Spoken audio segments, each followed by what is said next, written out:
Childhood memories should be one of laughter, adventure, discovery, and days of endless fun and surprise. But for some children, the days are long and filled with illness and pain, the results of chronic conditions, life-threatening diseases, or serious injury.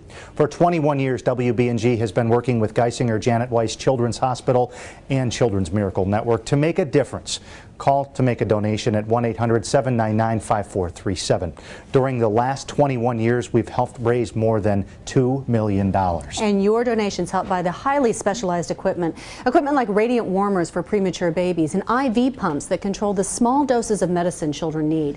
In addition to funding state-of-the-art equipment, donations to the Children's Miracle Network also fund the Child Life program at the hospital that addresses the educational and emotional needs of young patients. Child Life specialists also help the children understand the different treatments and procedures, alleviating some of the fear that they may experience. And of course, there is Janet Weiss Children's Hospital itself. This was the first rural acute care children's hospital built in America.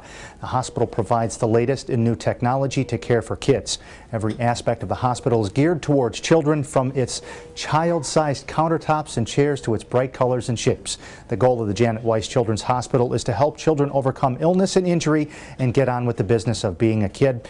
It's because of your donations that Geisinger Janet Weiss Children's Hospital can be in the business of making miracles happen. Children who overcome incredible odds. Call 1-800-799-KIDS.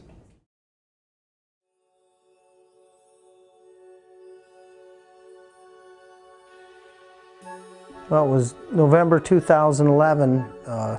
Christopher and some friends went rollerblading, and he came home and he was complaining of a sore leg. And we really didn't think anything of it because he hadn't been rollerblading in a while. We thought we needed to investigate it a little further. And that's when we saw the orthopedics. And when they x-rayed it, he seemed very concerned immediately. And in fact, he had scheduled us to go to Geisinger on the spot. For me, it was overwhelming. I mean, at first, because the hospital was large, and you know, we just didn't know what to expect.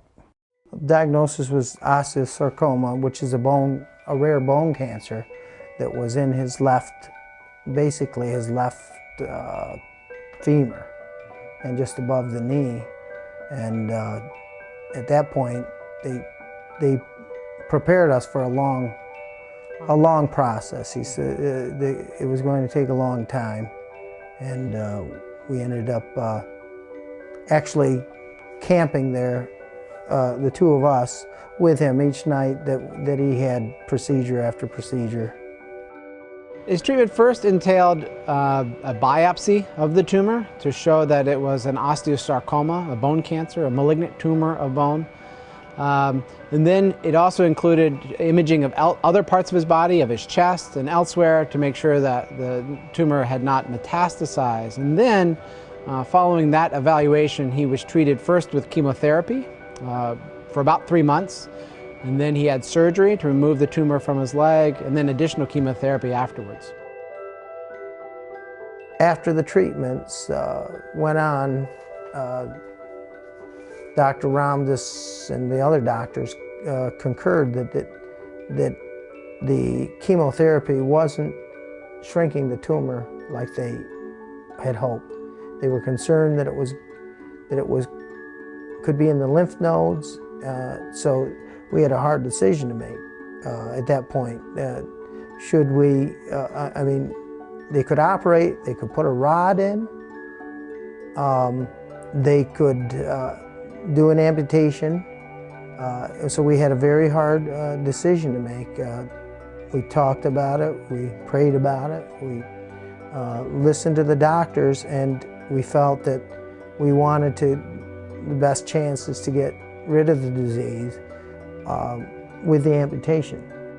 So he chose an operation that's really quite uncommon in the United States. He chose an operation called a rotationplasty.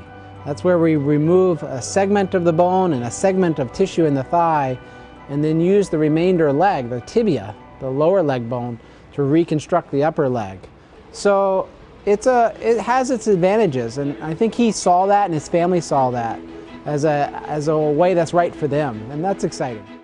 All the times that you know were bad, Chris never complained.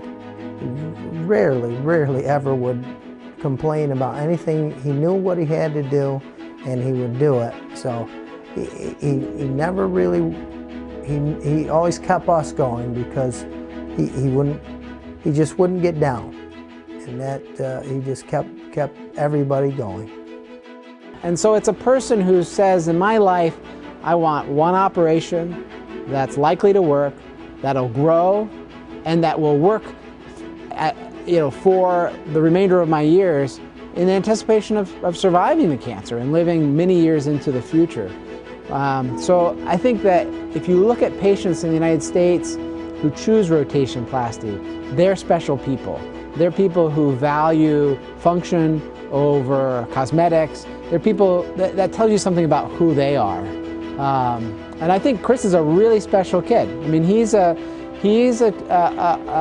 child who has values that are unique and experiences that are unique. And I really feel like he is set apart for something special. I can't wait to see what he does in the years to come. People will come up to us and say, I have just found out I have cancer, but I think about Chris and he's inspiring me to do what I have to do to win this battle, because he's my inspiration. I mean, people have even stopped him and said that to him, not even just to us, but I can't count the number of people that have told me, but they've even stopped him and said, you've been our inspiration because of everything you've done and the way you handled yourself throughout it. So he's inspired a lot of people.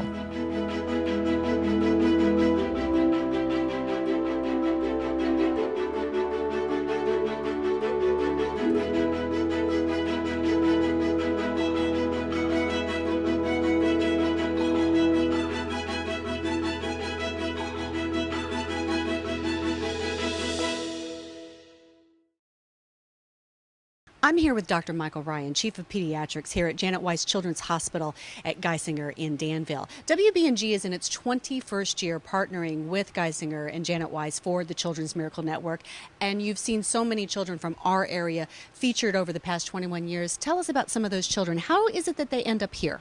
Well, most of the time children from your area end up here because they need specialty care, more than can be provided in your area. And so children who might need specialized surgery, children who might need critical care, neonates who might need intensive care, people who might need pediatric surgeons or pediatric orthopedic people, pediatric cardiology. I do pediatric infectious diseases, and we see some nasty infections come out of your area. So it's really more in the specialized area. I think as far as, bread and butter, general pediatrics and hospitalized children with asthma and gastroenteritis and things like that, they're well cared for in your area. It's just when you have to go that extra mile and get extra special help. Right. And Children's Miracle Network is here to help provide the equipment and the resources to go that extra mile. Can you tell us about some of the things that Children's Miracle funds help do? Yeah. I mean, we fund things that you wouldn't normally get funded. I mean, insurance companies pays us for the physicians and the nurses and the beds and, things we do like that. But, if you want to have a specialized monitor, if you want to have the newest and latest and greatest ventilator, if you want to have a very successful child life program, if you want to do special camps for kids so that they can go and be with someone who has a disease like they do, then you have to go the extra mile and fund these things through another source. Insurance companies don't pay for that. And so that's why, we do Children's Miracle Network, so that these other things can get funded and make the children's stay here much more pleasant and make it more of a well-rounded children's hospital. And that's important, too, because we think about the equipment, but it's really care for the child and the whole family that's important, too. Yeah, it really is. I mean, very often we have families, and it's not uncommon from your area. If you think about this, your child's involved in an accident or suddenly you're critically ill, and, they say those words that strike fear into your hearts, you're going to Geisinger, and, you don't stop to think, I better go to the ATM or I better go home and get this. I mean, you get in the car, you get in a helicopter or in the ambulance, and you come down here. So very often families arrive down here with very little in the way of resources. And so we have funds that will pay for them to stay at the Ronald McDonald House or the Pine Barn Inn. We'll provide some meals for families who, don't have those resources to take care of themselves right away. And it's because of Children's Miracle Network that we're able to fund those things. And we're able to have had many, many success stories as well. Yeah, and we have more success stories to come. I was just involved in a child who was from your area, and this kid's a spectacular story, and I'm submitting him for next year's story. So we continue to see a lot of kids from your area. WBNG is proud once again to be part of the Children's Miracle Network. Here in 2016, we're celebrating our 21st year with Children's Miracle Network and Geisinger Janet Weiss Children's Hospital here in Danville, Pennsylvania. Help by donating by calling 1-800-799-5437, 1-800-799-KIDS. Help us support efforts to raise money for sick and injured children in our area. During our last 21 years, we've raised more than $2 million thanks to people like you. It can't be done without you. So call right now, 1-800-799-KIDS.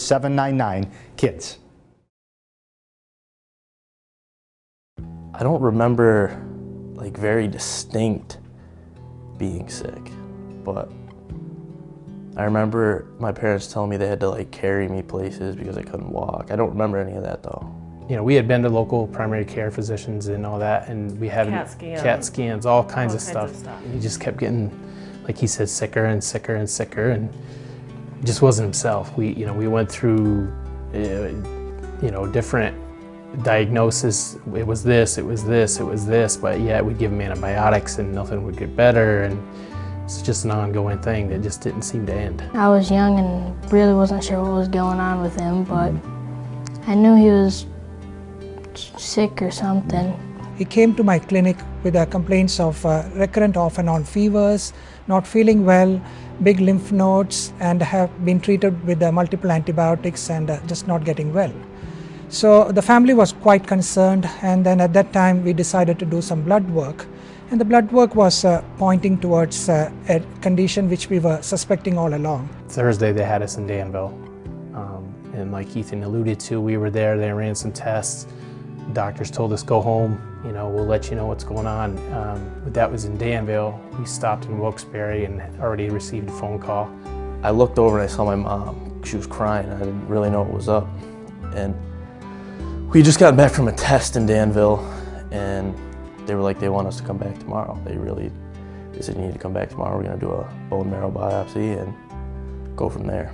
I remember Dr. Rondas coming in and being like, we found leukemia cells in your bone marrow. I was afraid the whole time that it was something like that, and his primary care just kept poo-pooing me like I was being an overprotective. I knew something was wrong. Ethan, to our fault, Ethan and I were both like, why are you thinking that? I can't. We never in a million years imagined it would be something like this. So Ethan was diagnosed with acute lymphoblastic leukemia back in April of 2010. So the treatment for acute lymphoblastic leukemia involves a long duration, multiple courses of chemotherapy. And it's given in different cycles where the initial treatment is quite intense, and as we go further down, they become less intense. There was a lot of side complications that came with the treatment, and that's where the hard part came in. After a few weeks, he started to develop some complications and ended up developing a complication called typhlitis, which is he was having an inflammation in his intestines. And then he had a very life-threatening kind of complication, which we call it as the veno-occlusive disease, which carries close to 40 to 50% mortalities. I remember being on a gurney and looking up, and this nurse walked by and she put a sign on the door in big red letters, and it said septic, or sepsis alert or something like that. And I had no idea what that was. But when he alluded to the sepsis alert, at the time I honestly didn't know what that meant. And I asked the nurse, and I think she was kind of protecting me. She had said it's kind of a protocol, to let others know. And I remember my dad holding my hand. I was pretty loopy at the time. I don't know. I was going into shock is what was happening.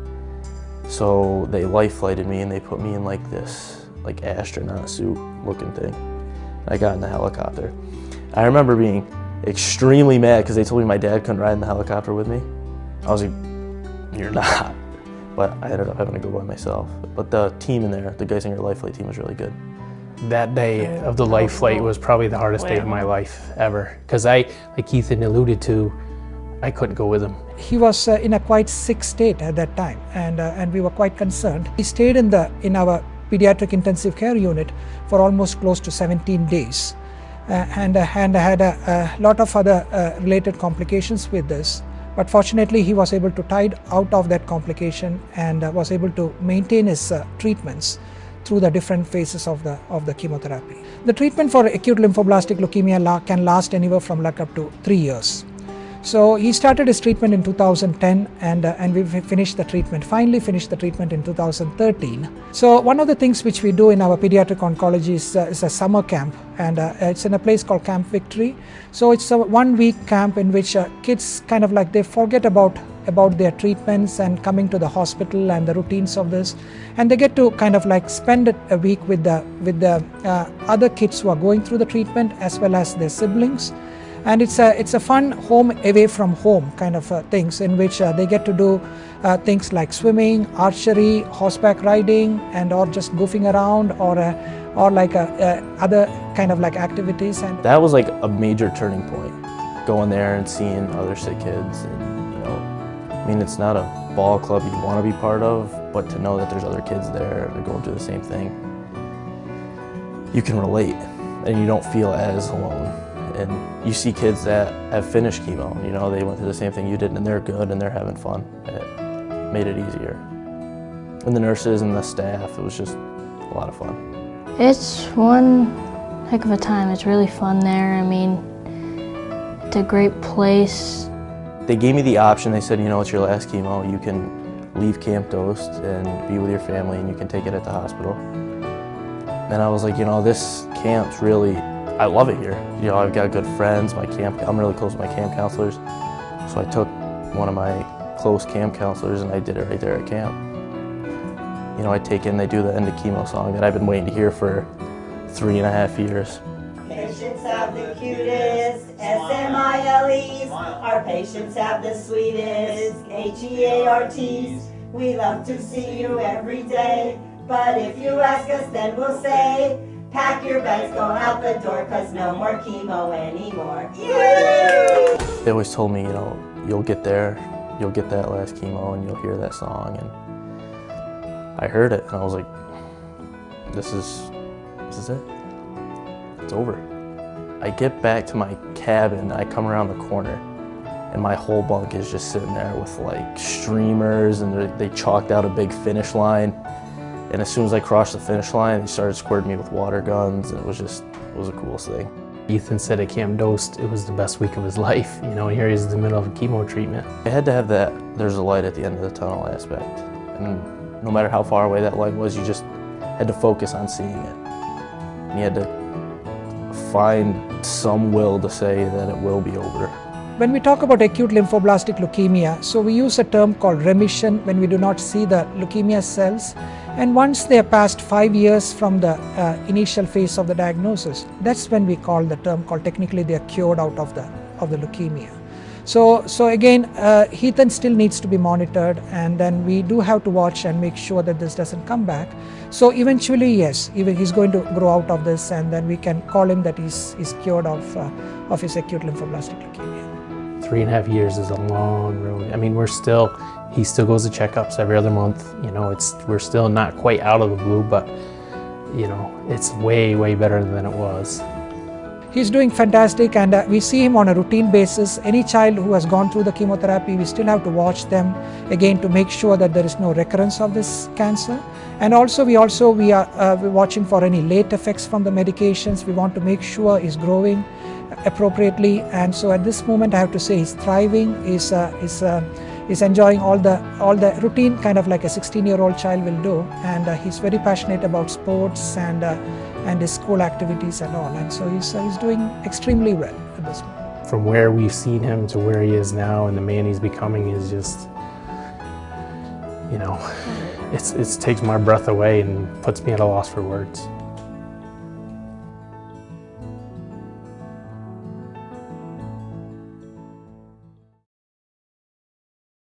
Children's Miracle Network 2016 is underway here at Geisinger Janet Weiss Children's Hospital in Danville, PA. And joining us right now is Ashley Brochart, and you're a certified child life specialist.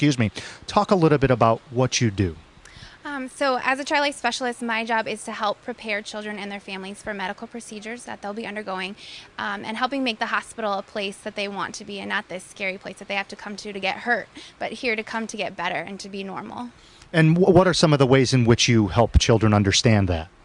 So we use teaching tools such as legacy dolls that have all the parts that they would have. So if they have to get an NG tube placed or if they're getting a Metaport, we have dolls that have those specific items so that we can show them what it's like in a non-threatening way where they can practice it and feel it and understand what is going to be happening to them.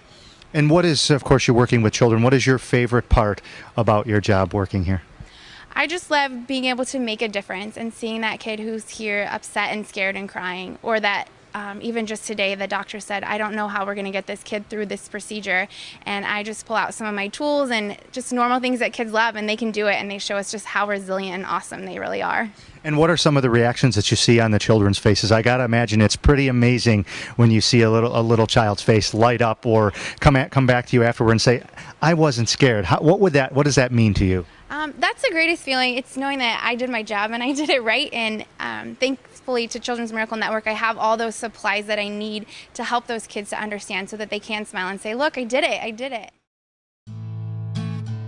LifeFlight transports critically ill and injured children, all age groups, from either hospital locations or scenes of actual incidents to closest appropriate cares. Many times it's Geisinger Medical Center or Geisinger Wyoming Valley. The importance of LifeFlight is particularly in a rural setting like northeastern and central Pennsylvania. The helicopter dramatically decreases the time of getting patients to tertiary care, to trauma centers, to neonatal intensive care units, to pediatric intensive care units. About 35% of the time we fly directly to the scene of the incident. Could be Interstate 80, could be someone's backyard, could be an array of different locations. And we'll stabilize the patient there, partnering up with EMS on the scene, EMTs, paramedics, stabilizing that child or the person involved in it and transporting them to where they need to go very quickly. These aircraft fly anywhere from 130 to 140 miles an hour in a straight line. An example from Danville to Wilkes-Barre Scranton is about 17 minutes of flight time. Dramatically decrease the out-of-hospital time or the time it takes to get them from the incident to an appropriate facility. LifeFlight receives tremendous support from the Children's Miracle Network. Over the years, the CMN has purchased transport isolettes, which we have at every base site. That's 5 transport isolettes. The cost of a transport isolette, monitor, ventilator, and all the ancillary equipment is in excess of $100,000. The difference these isolettes make is children under 10 pounds, the neonatal population, very vulnerable newborns and premature babies.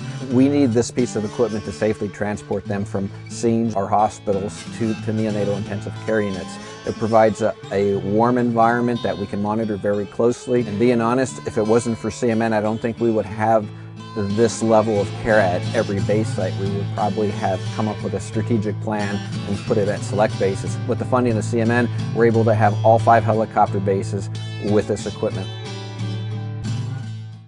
We tell people what their funds help support here at Janet Weiss, that it stays local to help the hospital here and the children here. What state has it recently provided? Well, one of the things we bought last year was a brand new ambulance. Our ambulance, we didn't realize it was old and a little bit outdated, and so we bought a much bigger ambulance. It's actually able to do everything that you could do in LifeFlight, and that was one of our purchases last year. This year, we're actually starting to set aside money in anticipation of a pediatric emergency department. We have a wonderful emergency department here, but we actually are going to create a separate pediatric emergency department over the next several years. It's going to be new construction and everything. And so money from this year's telethon will help go to start fund the new equipment and services that are going to be provided in that new PEDS-ER. People might ask, well, why can't you get that money, through the hospital operations? We do. We compete. Again, we're one of 26 service lines, so when we go to the table, we're competing with orthopedics and neurosurgery and cardiology and everything else. And actually, we do very well. In fact, some people think, we're the tail that wags the dog. But reality is, sometimes we just don't want to wait our turn. This is a new piece of equipment. This is a new program. This is something that we have to have. And so rather than get in line, we say we want it now, and this is how we sometimes help fund those things now. Thank you. Call the number on your screen, 1-800-799-5437. The McGregor twins were born at 27 weeks gestation. They were born at an outlying hospital up in Towanda. My mom had rushed me to the ER.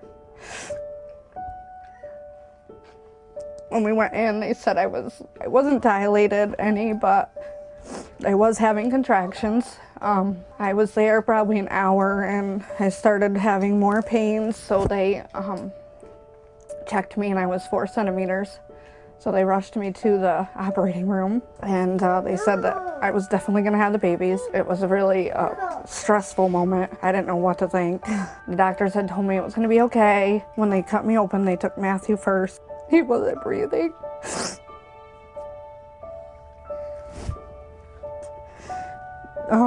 They tried to keep me calm because they said the baby was here, but he wasn't crying or anything. And then they said we're taking the baby B, and he come out and he screamed. Michael did, he screamed really hard. So at the same time I was grieving, thinking I lost my first baby, and happy that my second one was healthy. They took Michael to the nursery because he was doing so well.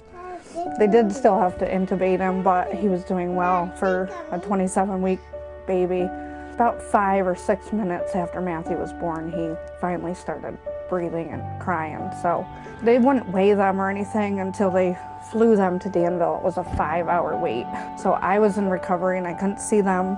They were in the same incubator together. The nurses that were in the helicopter told me that they had about a 25% chance of surviving. So it was really hard.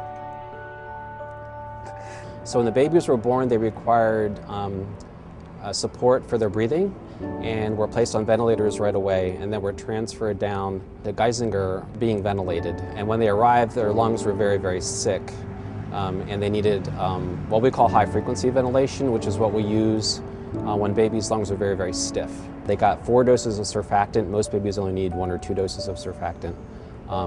And then they were able to come off the high-frequency ventilator onto a conventional ventilator for another week, and then we're on continuous, like a CPAP device, continuous positive airway pressure, for another couple of weeks after that. I had to stay in the hospital for 4 days, so I couldn't even see them.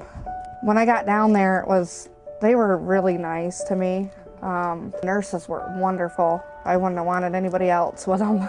It was probably like a week after they had been born, and things were just rough. Michael had started to lungs collapse or something, and they told me that it was either giving him the steroid or we just had to let him go.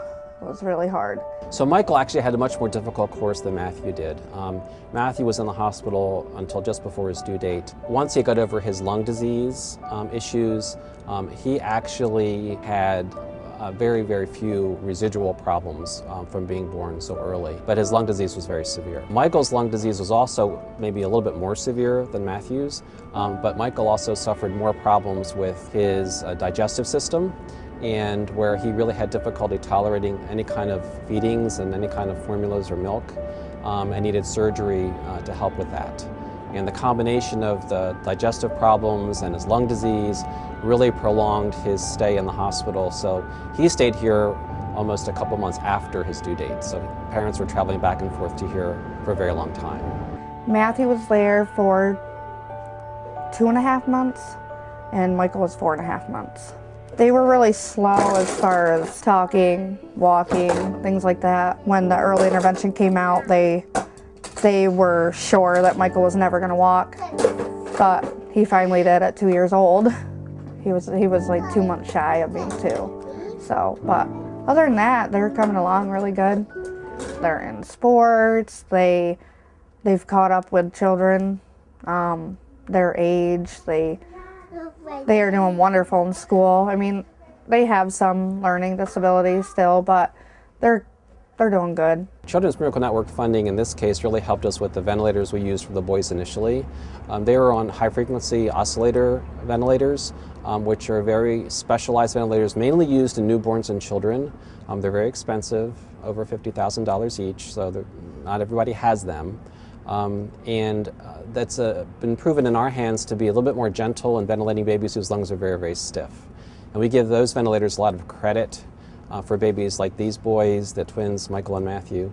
When their lungs are so stiff, they have less chances of having holes develop in their lungs, less chances of developing really severe chronic lung problems, I know Michael does have some lung problems presently, but they might have been worse if we didn't have these ventilators. It is amazing. I don't know what I would have done without it. All the machines that they need. It's just, my kids probably wouldn't be here if it wasn't for the raising of the money. We continue with this year's 2016 Children's Miracle Network here at Geisinger's Janet Weiss Hospital in Danville, PA. Joining me right now is Dr. Lauren Johnson. She's a neonatologist here at the hospital. Dr. Johnson, talk a little bit about what neonatology is. So as a neonatologist, I am a specialized type of pediatrician. We deal with children immediately after birth who are either born premature or are born with congenital anomalies, so birth defects, or any child who just needs a little bit of extra help after delivery and cannot achieve that with their mother in the newborn nursery. We have here at this campus more than 600 children a year who need to come and take advantage of our services, of which the vast majority, about 70%, are born here on campus, but 30% we do have to go off and retrieve from their birth hospitals because either the mother couldn't get here or there was an unexpected problem. We do that through either Life Flight or through our wonderful ambulance that we just got a new one that the telethon has funded for us. We've had a telethon funded ambulance for, I've been here 17 years, so it's a little bit more than 17 years now, that allow us to go out and get those children and get them here so they have the services that they need. Well, now, obviously, this being part of the Children's Miracle Network drive here, talk a little bit about how the funding from this particular telethon actually goes into helping you do what you do best. So we take care of very little patients to slightly larger patients, but we are in an incredibly technology-dependent field. And as with that computer that you got on the shelf and got home with, things rapidly go out of date. So for us to be able to provide the best care possible, we are constantly needing to look at the best equipment, the newest things that are out there on the market, so that we can stay ahead of the curve and truly provide the best care possible. Neonatology is a field that only actually developed in the 60s, and what we can do now for a child is so drastically different than then, both from the technology and also the knowledge that goes with it. But we have lots of toys, so to speak. And, you know, some of our things are as simple as the fact that normal diapers don't fit on a premature infant. Normal blood pressure cuffs don't fit on a premature infant. But recent things, I mean, we have these specialized isolates that the babies live in that actually, it's a humidified isolate. It's basically like living in a terrarium. And that might seem slightly strange, but it has a huge impact on their likelihood of surviving and their likelihood of having a better outcome. And that's what we obviously want to provide to all of the children in the region, the best outcome possible. Now, if somebody else wanted to, is looking into maybe getting some care from Janet Weiss here, how do they go about getting a hold of and getting into the network? Well, obviously, if it's the situation of a baby who is in the newborn nursery, we have our pediatricians, our outside physicians who know how to pick up the number and call our transfer center. And obviously, they get in touch with us within 5 minutes, and we're immediately available to kind of head out there and get in touch with them. We have other families who are on the outside, but really our referrals for us in the NICU come from the pediatrician, so to speak. But obviously, there's a clearing ground through the transfer center for anyone out there who's looking for sort of that extra level of help. Well, great. Thank you so much for talking with us, Dr. Johnson. Of course, if you want to make a donation, every little dollar helps to help the neonatology department here. You can call 1-800-799-5437. That's 1-800-799-KIDS. We have many great long-term partners. We are glad to welcome a new partner this year, the Speedway. 15 stores in the area helping to do that. Why CMN? We just really support them and what they're doing for these children and their families. It's just amazing, some of the things that we have heard from Geisinger and the children that we have been able to help. And how did you raise money this year? We've been just asking customers as they come in, every single person. We ask them if they'd like to donate or just even loose change, and we've done really well so far. And how well did we do? We did $19,244.55. Great, thank you. And you can add to that just by calling the number on your screen, 1-800-799-5437. Here at Janet Weiss Children's Hospital at Geisinger in Danville, Pennsylvania, they're constantly looking for ways that they can improve the child and family experience. And Mindy Lewis with the Center for Prenatal Pediatrics is going to tell us about a new program here that you're directing. Yes, so the Center for Prenatal Pediatrics started here at Geisinger in 2006. We're a program that applies pediatric principles to maternal and high-risk care. So you can imagine one of your family members coming in, or a relative or your neighbor coming in to find out the gender of their baby. And in actuality, what they do find out is that their baby has something that isn't quite perfect about them.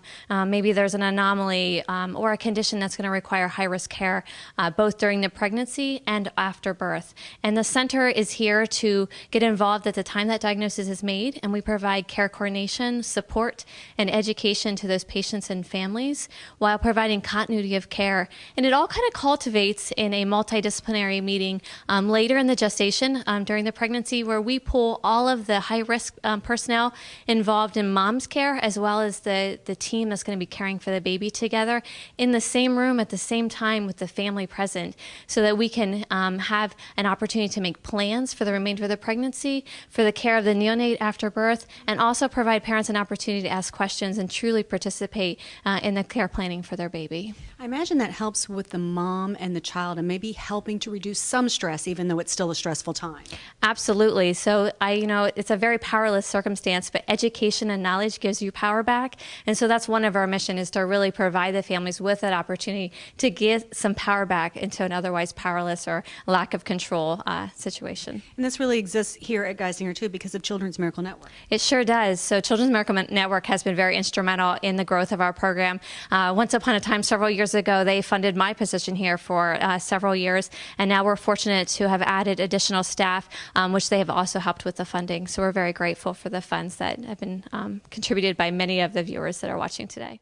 You know, whether it's a traumatic injury or a devastating diagnosis, the Children's Miracle Network 2016 helps support the care of sick and injured children at Janet Weiss Children's Hospital in Danville. And one fun way to support the Children's Miracle Network takes place at Binghamton University every year. The Greek Life Department has a dance marathon. Aaron, tell us a little bit about that. So the Binghamton Dance Marathon is hosted at Binghamton University, and it's mostly directed at Greek life. We have all our organizations raise money on teams, and then we put all that money together and we have an event. And it's just 8 or 10 hours of dancing. A lot of fun too, I assume. Okay, how much did we raise this year? We raised $19,073.54. That is a terrific amount. Thank you so much, and everyone at BU, for your efforts. We appreciate it. Call 1-800-799-5437. She started getting sick in January of 2008. We saw that she was not feeling well, but weren't sure what was going on. And then by the end of January, she pretty much couldn't even go up the stairs. I mean, she was so weak. So we didn't notice at first, and then she was really sick, and then that was pretty scary. I didn't have any energy, and I just kind of didn't really want to do anything. During that time, we could see that, you know, instead of a high-energy young lady, she was basically dwindling before our eyes. It was, you know, pretty scary. She was diagnosed with ulcerative colitis. Ulcerative colitis is a disease where her immune system attacks the mucosal lining of her colon. It's actually like her immune system is hyperactive, and they're not really sure the cause of it. It was an odd diagnosis. I mean, I was familiar with it from taking care of patients with it. For almost 2.5 years, she was on the prednisone, and we would try to wean her down, and then we would start up all over again. And she really wasn't rebounding. She wasn't coming, you know, she wasn't robust. She was surviving. And then her original GI doc here recommended that maybe we try a consultation at Geisinger, and so that's how we got in touch with Dr. Folk. I first met Grace in the summer of 2010. Whenever Grace came to see me, she was a 14-year-old who had a known diagnosis of ulcerative colitis that was made 2.5 years previously. By the end of September of 2010, she was still on the steroids and getting worse. You know, survival was the right word. She was hanging on. So we just went down for a follow-up visit with Dr. Folk, and he admitted her. We ended up quickly doing an endoscopy and a colonoscopy on her, which showed severe chronic inflammation throughout her entire colon despite being on these medicines. She was very osteopenic when she came to see us. She had a rather Cushingoid appearance from a side effect from the steroid. You put on excess weight in your face. She was in the hospital for 10 days, and that's actually when we got to meet the rest of the PEDS GI team. It's a very much a state-of-the-art, dedicated children's hospital. It was nice. I was glad that my parents could stay with me because it was scary, and it was nice to have them there. They had told us during that hospitalization that she would not grow. She was 4'8", and as you can see, the rest of our family were a little bit taller, and so that was really hard for her. We're all pretty tall. She wanted to be tall, and that, you know, she was quite upset about that. But yeah, I think I told her something like, it's better a short Grace than no Grace at all. Well, I was really upset because I wanted to be tall, and I don't know, I was just disappointed. We switched her to Remicade therapy, and it was a night and day difference that quickly happened with Grace. Within 2 months of starting the Remicade therapy, I had received a message from her mom stating that she was back to swimming 3 to 4 days a week for 90 minutes per session, which is just incredible. If you would have seen the way that Grace was whenever she first came to see me. She's up to almost 5'5" now, and her bones are showing improvement, and anyway, we're just really incredibly thankful for the care that Dr. Folk and the whole team has given her. This was just almost a miraculous thing to see. You know, now she runs circles around all of us.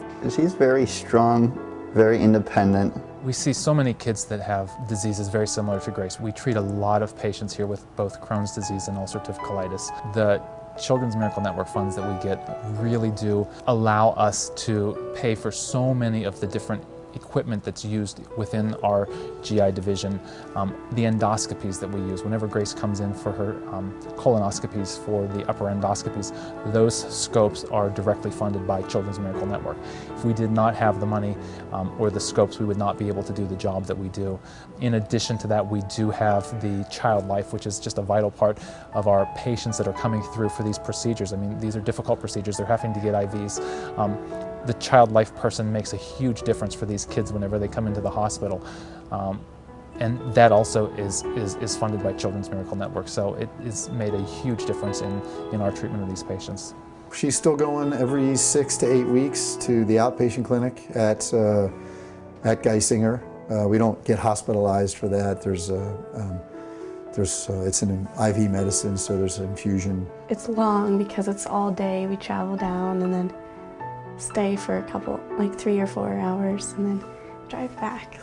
Seeing where Grace came from and where she is today, looking at everything from her growth to her activities to the involvement with the sporting events that she participates in, with whether it's track, whether it's swimming. I hate to use the word miraculous, but it really is incredible to see the change that's happened in this young lady. She's really evolved, and it's amazing. She's just an absolutely wonderful individual that's done fantastic, and she's going to do a lot of great things. You know, we used to worry about life and death and those kind of things. Now we're worried about earrings and makeup and shoes and the normal, you know, teenage girl things, and I much prefer that than to what we were facing before.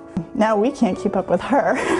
She's, you know, swimming and running, and she really is, you know, not just because she's my daughter, but she's really an amazing young lady. She will not be defined by her diagnosis. She is determined to have people, you know, interact with her and know her, not based on what she has been through, but she has definitely overcome a lot, and she really motivates and inspires all of us, as well as her, you know, friends and community. She's really quite a leader and a go-getter, I think. So she really is a miracle.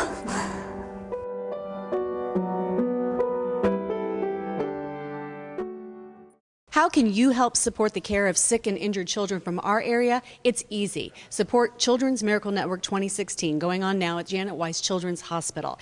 And we're joined by some longtime partners of our Tops markets in the region. And Cindy and Andrew from the Sayer Tops are here to tell us how they support Children's Miracle Network. We collect from our customers. We do the balloons. That's our biggest campaign that we have there for the Children's Miracle Network. And we also have associates get involved with a Miracle Jean Day, where they can dress down and wear jeans for donations. They have to pay you for that. Yep. All right, terrific. And this year you did really well. Andrew, tell us how much Tops Markets raised. We raised just over $10,000 this year. That is terrific. And again, we always thank the efforts of Tops Markets. You can join too, 1-800-799-KIDS.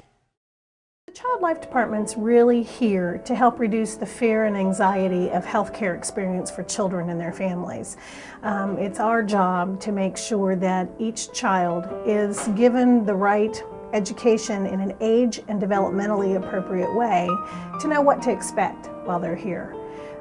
So we might be preparing children for various procedures or treatments that they'll be receiving while they're here, both in the outpatient clinic as well as in the inpatient hospital itself. We also provide all the distraction and fun things to do.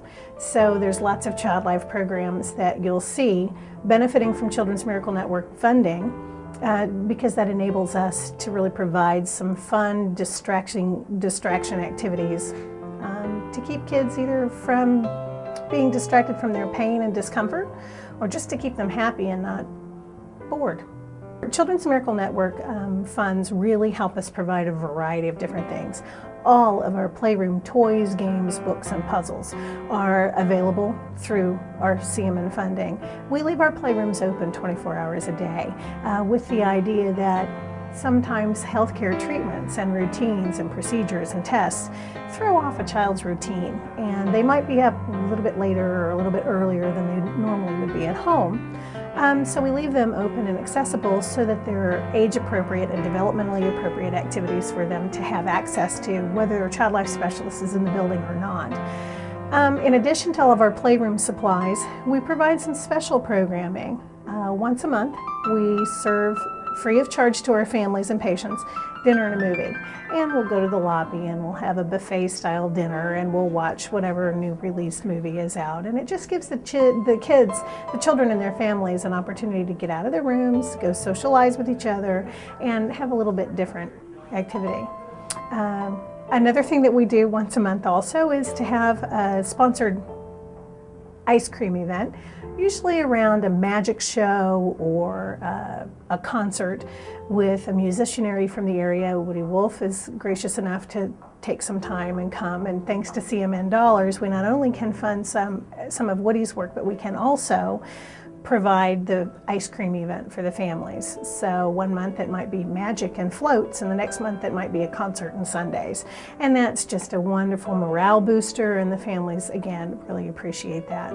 Children's Miracle Network funds help supply Shadow Buddies, which are a small doll which can be tailored, if you will, to be a lot like what the child's experiencing here in the hospital. So if the child has a specific kind of IV, so does their Shadow Buddy doll. If the child will be going into the operating room with monitor patches, a blood pressure cuff, and a pulse oximeter light on their finger, then their Shadow Buddy has 3 monitor stickers, a blood pressure cuff, and a little red oxygen light. And it helps kind of the child have control in exploring their environment. Much like they'd be sitting on the floor of the kitchen banging pots and pans at home, we like to give them these items to do medical play and explore the medical environment that they have here in the hospital and in the outpatient clinic. It offers a sense of control and a sense of ownership to that child. We're also careful to make sure it's developmentally appropriate. So the 2-year-old might have a Fisher-Price medical play kit in the doll with the line, and we call it medical play.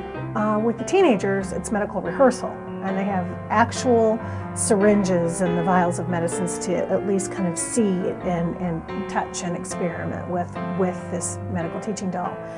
That, again, is an expensive, costly piece of equipment that we need to make sure is eligible to be cleaned in between each patient, and our Children's Miracle Network funding helps us take care of making sure we have not only that equipment to help the kids understand, but then can provide them a similar shadow buddy should we see in their play and in their exploration that they might need a little more time to manipulate these kinds of things and get used to them. Oftentimes our newly diagnosed diabetics have an opportunity to draw up insulin and administer Accu-Checks and insulin injections to their doll before they have to do it to themselves. And we find that that really helps make that transition, that they've got that opportunity to manipulate that equipment. We have some specialized equipment that we use with the children. In particular, there are some life-size dolls, really, that are very specific with different central lines or Metaports and Broviacs, PICC lines, things that are medical devices that children receive while they're here and receiving treatment while they're here in the hospital. And oftentimes, you know, these IVs, these specialized central lines, become a part of the child's body and their life for several weeks and can be months, and for our oncology patients, years. And so we work really hard at preparing the child and the family prior to the placement of those lines by using our specialized medical play dolls. And the really nice thing about these Medican dolls is that there is a central line in the doll that looks just like the central line when the child wakes up from the sedation or the anesthesia from the procedure of placing that line, so that they have an opportunity to manipulate it. Look at what color is it? What are they going to see, hear, feel, taste, smell in the experience of going through each step leading up to their sedation or anesthesia induction. Another Children's Miracle Network funded program that we'd be unable to provide to any of the children if it weren't for CMN funding. We have a variety of arts and crafts supplies, be it finger paints for the younger children or the tiny intricate beading projects for the older females, or perhaps it's a model kit made out of wood and glue that's then painted by a child. And all of that is funded through CMN with the idea, again, of age-appropriate activities that will help distract them oftentimes from their pain, or just provide them a reason to get out of bed and ambulate around the floor and get to the game room and to be active and involved. And a longtime partner with the Children's Miracle Network has been Walmart. The Walmarts and Sam's Clubs in our region have raised more than $52,000 for CMN this year. And we're talking with Doreen from the Johnson City Walmart. Tell us a little bit about how your store raised money. Well, we do things such as Casual Fridays, where the associates can wear jeans and pay $1. We do bake sales. A lot of our fundraising is through the registers, where our cashiers just ask the customers to donate. We just do things like that. All right. And how much did you contribute to the grand total? We contributed $7,479. Thank you so much. And you can help support CMN just by calling the number on your screen. It's 1-800-799-5437.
year in 2016, WBNG is celebrating our 21st year with Children's Miracle Network and the Geisinger Janet Weiss Children's Hospital here in Danville, Pennsylvania.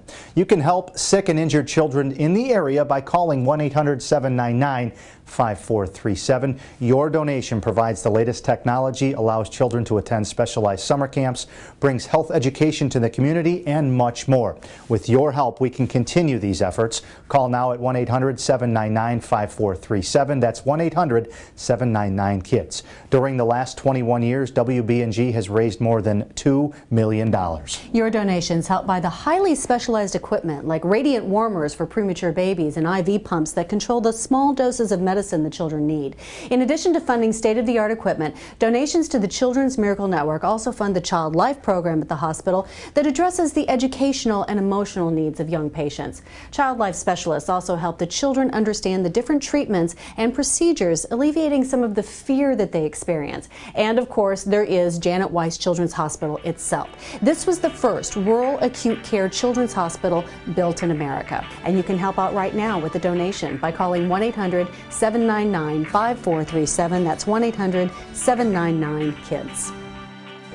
What makes him a miracle is in the midst of his suffering, in the midst of a treatment that I would admit is not as good as I want it to be, or as good as anyone would want it to be. We'd want this to be easy and simple, and it's just not. In the midst of his chemotherapy, he made friends. He made friends with a nurse who gave him chemotherapy and cared for him. He made friends with me and his colleagues.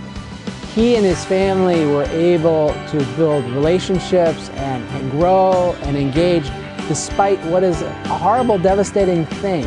And I see that as what's really special. I mean, he had the miracle of engaging other people in the midst of his suffering, which I find just really exciting.